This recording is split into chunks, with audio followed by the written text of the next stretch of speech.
Hello दोस्तों, welcome to this session. This session is part of a 10-minute a day series for the CA/IB exam and आज हम bank financial management उसका module है chapter 7 important topic of that is standard policies for exporters उस से related discussion कर रहे हैं जो कि ECGC के द्वारा प्रोवाइड किया जाता है। तो ये जो टॉपिक है, does any question come from this topic, how to prepare this topic, किस तरह का क्वेश्चन एग्जाम में आता है, ये सब हम इस सेशन में डिस्कस करेंगे। So please stay tune till the end. Before beginning let me tell you, अगर आप CIB एग्जाम की प्रिपरेशन कर रहे हैं then you should have very good idea of the previous year questions, most important topics and MCQs with respect to this topic and various others. तो इसका बढ़िया PDF document हमने बनाया है which you can download by clicking the link given in the description. Okay, तो वहां से आप डाउनलोड कर सकते हैं। तो स्टैंडर्ड पॉलिसी एक्सपोर्टर्स से रिलेटेड जो ECGC प्रोवाइड करे उस पर हम डिस्कशन करेंगे। तो the first things first is that कि ECGC कौन है और ये पॉलिसी प्रोवाइड करने का क्या मतलब है, और स्टैंडर्ड पॉलिसी क्या है, एक्सपोर्टर को क्यों पॉलिसी प्रोवाइड किया जा रहा है। तो ECGC is the export credit guarantee corporation of India. ठीक है, तो the main work of this particular organisation is three entities. Number one banks, number two exporters and number three कौन, MSMEs। इनको ECGC हेल्प करता है।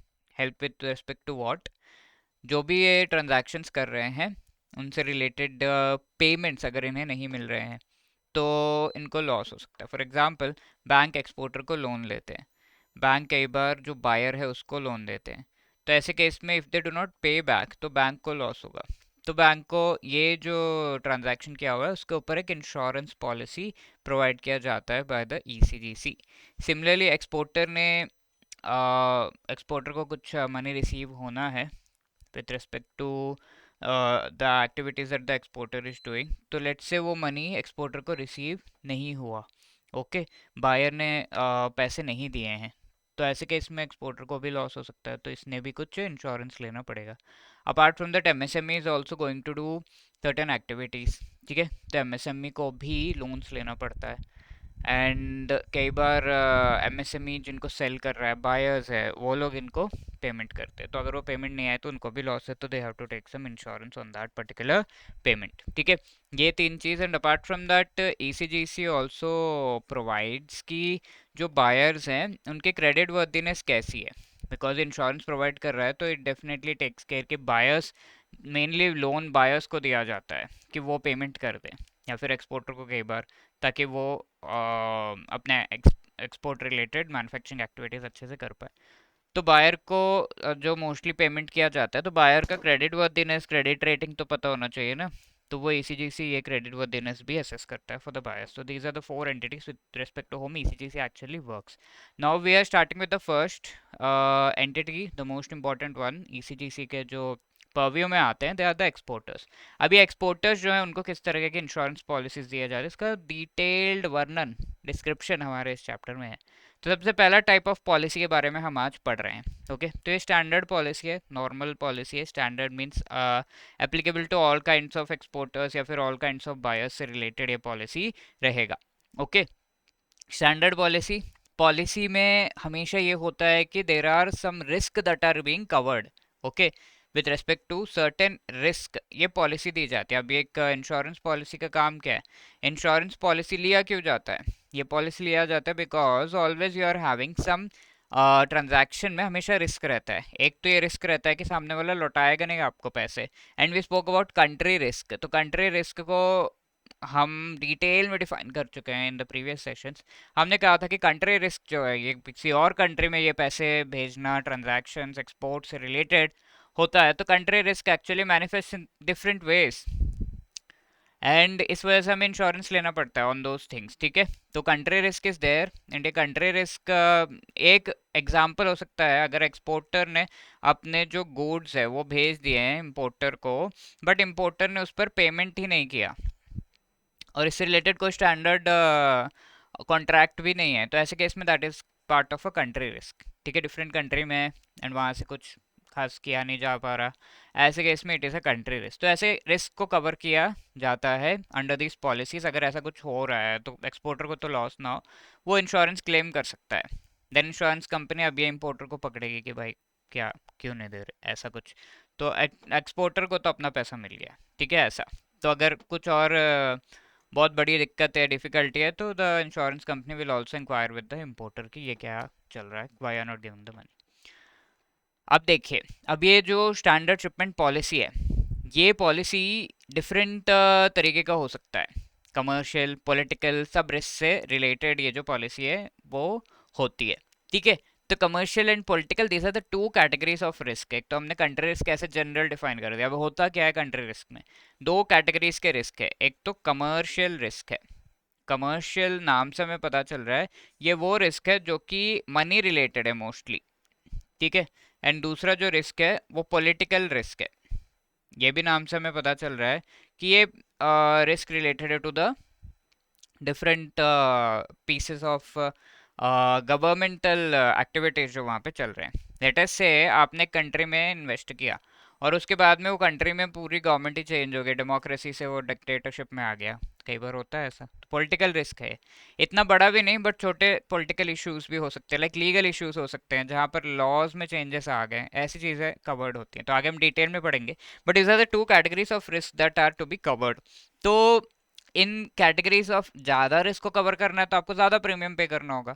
वैसा तो comprehensive policy पे बोथ कमर्शियल पॉलिटिकल रिस्क का covered from the date of shipment actually. तो अब ये कौन से डेट से कौन से डेट तक ये जो पॉलिसीज हैं वो कवर करे, कई एस्पेक्ट्स हमने यहाँ पे देख लिए। पहली बात तो किस तरह का रिस्क कवर होता है, उसमें क्या सब कैटेगरीज है। दूसरी बात है डेट कब से कब तक ये कवर करता है, उसके बेसिस पे फर्दर क्लासिफिकेशन है, ठीक है। Date can be two dates, एक तो डेट ऑफ शिपमेंट हो सकता है, दूसरा आपका डेट ऑफ कॉन्ट्रैक्ट हो सकता है, ठीक है। कॉन्ट्रैक्ट आप पहले ही करते हैं एंड शिपमेंट बाद में होता है, तो डेट ऑफ कॉन्ट्रैक्ट से जो किया जाता है वो पहले ज़्यादा टाइम को कवर करता है, प्रीमियम भी थोड़ा ज़्यादा होगा। डेट ऑफ शिपमेंट होता है बाद में मोस्टली, तो जिस दिन शिप किया गया है उस दिन से रिस्क को कवर करना, ठीक है। उससे पहले कुछ होगा तो कुछ नहीं, बट उस दिन से। तो comprehensive policy date of shipment से इस पर्टिकुलर दो टाइप के रिस्क को, कमर्शियल पॉलिटिकल रिस्क को कवर करता है। अब शिपमेंट पॉलिटिकल रिस्क, तो ये पॉलिटिकल रिस्क को खाली डेट ऑफ शिपमेंट से कवर करता है। अब कॉन्ट्रैक्ट्स कॉम्प्रहेंसिव रिस्क पॉलिसी जो डेट ऑफ कॉन्ट्रैक्ट से एक्चुअली कवर कर रहा है, ठीक है। इसमें नाम भी देखिए, शिपमेंट कॉम्प्रहेंसिव पॉलिसी ऐसा लिखा हुआ है, तो शिपमेंट डेट से ये कवर कर रहा है।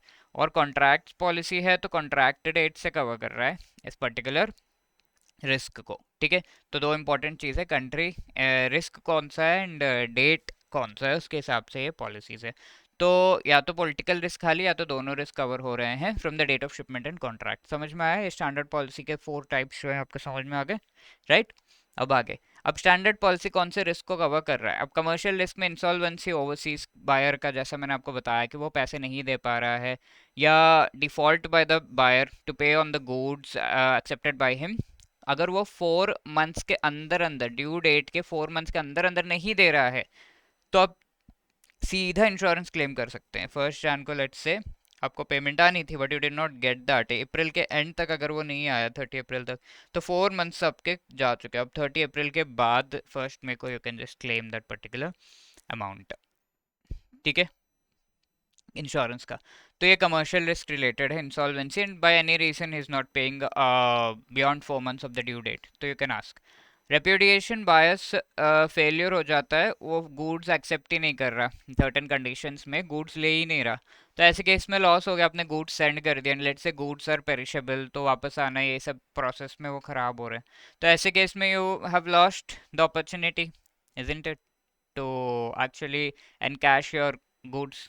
ऐसे एक्सपोर्टर का लॉस हो जाता है, तो बायर एक्सेप्ट ही नहीं कर रहा, तो ऐसे केस में obviously you have to take the step of claiming this insurance policy. Political risk में रेस्ट्रिक्शंस ऑन रेमिटेंस, गवर्नमेंट जो है वहाँ पर रेस्ट्रिक्शंस लगा रही है, कोई वॉर हो गया, कोई रेवोल्यूशन हो गया, सिविल डिस्टर्बेंस हो गया, इंपोर्ट लाइसेंसिंग से रिलेटेड रेस्ट्रिक्शंस हो गए, इंटरप्शन या डाइवर्शन हो गया, वॉयज जो आपने भेजा था शिप वो किसी और तरफ चला गया, and loss occurring outside India, India से बाहर कुछ लॉस हुआ and not normally insured by the general insurers, और जो एक्सपोर्टर एंड बायर के कंट्रोल के बाहर एक्टिविटीज है, बाहर जो चीज़ें हुई हैं, उनको कवर अप किया जाता है in this particular standard policy. ठीक है, तो समझ रहे हैं, इस तरीके से डिटेल में कवर अप किया जाता है। और कौन से रिस्क नहीं कवर किए गए?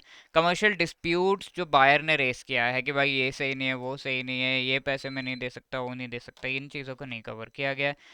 कॉजेज जो नेचर ऑफ गुड्स में, यानी कि अगर वो गुड्स आए और वो पचक गए या फिर कुछ ख़राब हो गए और टाइम ज़्यादा लग गया आने में तो वो ख़राब हो गए, पेरिशेबल है, तो नेचर ऑफ गुड्स में ही वो कॉज है कि आपको लॉस होना ही है विद इन टाइम अगर नहीं पहुंचेगा, तो ऐसे केस में you won't get the claim amount. Buyer अगर नेसेसरी इंपोर्ट और एक्सचेंज ऑथराइजेशन उसके पास है ही नहीं, तो आपने ऑथराइजेशन ही नहीं करवाया, तो आपको सेव कौन कर सकता है? तो वो एक्सेप्ट ही नहीं कर सकता, कस्टम्स उन्हें देंगे ही नहीं, तो ऐसे केस में नो। डिफॉल्ट और इंसॉल्वेंसी ऑफ एनी एजेंट, जो बीच का पर्सन है, उसके वजह से कुछ दिक्कत हो रही है, इंटरमीडियरी या फिर एजेंट, तो in that case they will not accept. Exchange rate fluctuation risk है, जहाँ पर आपका एक्सचेंज रेट जो है वो चेंज हो जा रहा है।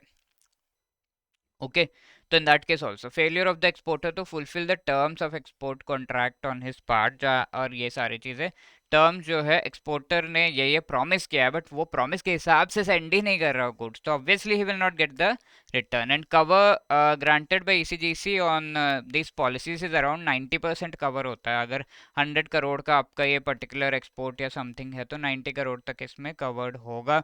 एंड ये policies different countries and payment terms के हिसाब से वेरी कर जाता है। ठीक है, तो इस तरीके से दीज पॉलिसीज आर देयर। ठीक है, तो जैसे homework question, the standard policy for exporters of ECGC covers the commercial risk of non payment of overseas buyer, where the buyer is usually expected to pay for the export within dash months। ठीक है, कितने months में ये पे करना है, you have to let me know the answer in the comment section। this question was asked in the previous session कि packing credit cover किसे कहते हैं, तो प्री शिपमेंट रिक्वायरमेंट से रिलेटेड जो आप लोन लेते हो उसे हम पैकिंग क्रेडिट कहते हैं। So A is the right answer. And if you are preparing for the CIB exam, want to clear it in one attempt, here is a super crash course जिसमें चारों compulsory जो components हैं, compulsory papers आपके ABM, BFM, ABFM and BRBL, चारों से related बढ़िया live classes कराए जा रहे हैं। जस्ट 10 लाइव क्लासेस करके आप आराम से 40 जो क्लासेस हैं इस लाइव सेशन से, उनमें आप आराम से पूरा मोस्ट इंपॉर्टेंट टॉपिक्स को कवर अप कर सकते हो of all this 4 components of CIB exam. ठीक है, short notes each and every chapter के MCQs, full length mock test वगैरह भी आपको प्रोवाइड किए गए, एंड ऑल्सो सीआईबी 75 कोड के थ्रू 75% का डिस्काउंट भी आपको मिल रहा है। ओके,